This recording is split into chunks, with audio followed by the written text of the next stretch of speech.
I was halfway through drafting a merger clause when my phone buzzed. A message. From her.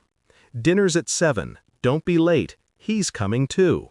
I read it again. The word he lingered longer than it should have. My hands froze on the keyboard.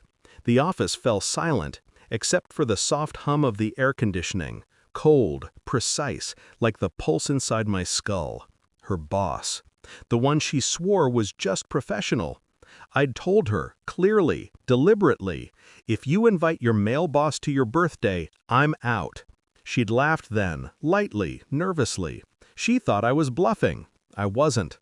Now the words glared back at me from the screen like a verdict waiting to be signed. I looked at the clock, 5:12 p.m. By 7, she'd make her choice. By midnight, I'd make mine. Outside my office window, the city stretched like a chessboard under glass, every move visible to the patient eye. And I'd learned, in law and in love, that patience always wins. When she came home that night, she smelled of champagne and guilt. She didn't see me sitting in the dark corner of the living room, watching her slip off her heels. The soft click of the clasp on her bracelet echoed like a confession. "Did you have fun?" I asked. She flinched. "You scared me. I didn't think you'd still be up." I don't sleep well when contracts are broken. Her face twitched. I saw it, the brief panic buried under that lawyer-perfect smile she'd learned from watching me too long. "I told you," she said. "He's just my boss. I couldn't not invite him. It would have been rude." Rude? She didn't mention the tag I saw in the photos. My most special guest. The words were embossed on a small golden card placed before his seat, where mine used to be. That detail wasn't for me. It was for him, a signal. And I recognized signals for what they were. Hidden clauses, emotional fine print written to deceive the reader. I didn't argue. I just watched, observed, memorized. The way she hesitated before speaking. The way her phone never left her side anymore. The way she said "we" when talking about her office now. The night she fell asleep, I opened her phone. No passcode. Arrogant mistake. A message thread, dozens of them. Late-night calls, compliments disguised as professionalism. One line stood out. "You're my escape from all the rules." I didn't need more. Suspicion had turned into evidence. But I didn't confront. Not yet. Law is strategy. Marriage, I've learned, is litigation. The next week, I became what I'd always been best at, an investigator wearing the skin of a husband. While she worked late, I drafted documents she'd never see. Quiet amendments, property transfers, asset reallocations. I changed ownership titles under shell entities I'd built years ago, waiting for a reason. She thought she was outsmarting emotion. I was outsmarting law. At her firm's gala, I watched them from across the room. His hand hovered too close to her back, like ownership disguised as guidance. Her laughter, careful, deliberate, was the kind that wanted to be heard. He didn't know who I was, not really. He thought I was a man who could be humiliated quietly. But my field was real estate law. I built empires from silence and signatures. When I left the gala, I called my associate. Pull every joint deed under her name. Transfer them. Tonight. He didn't ask why. He just said, "Understood." A week later, her boss filed paperwork for a major commercial acquisition. One of the parcels listed was mine. He didn't know it yet, but it wasn't mine anymore. It was hers.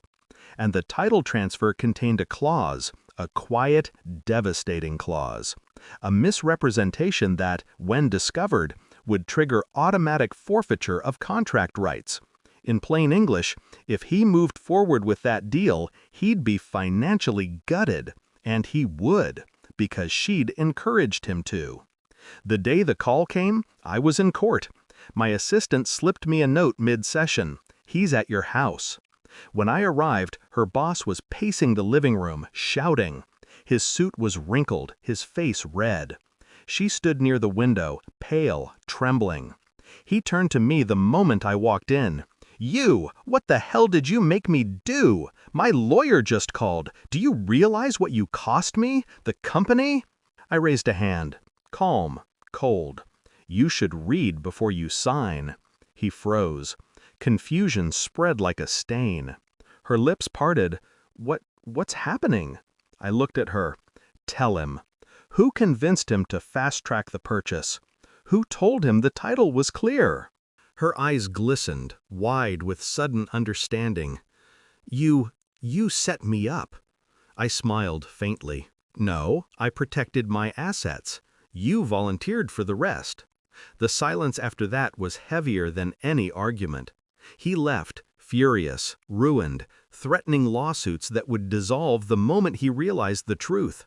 It was his signature that sealed his loss. She turned to me, voice breaking. "You destroyed him." "No," I said. "You did. I just enforced the clause." That night she begged for explanation, for forgiveness. I gave her neither. I showed her the documents.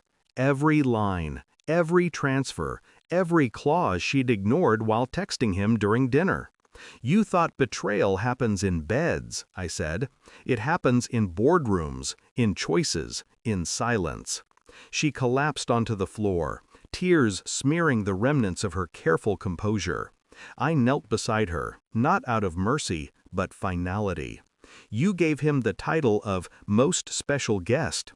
I gave him bankruptcy papers wrapped in gold. Fair trade, don't you think?"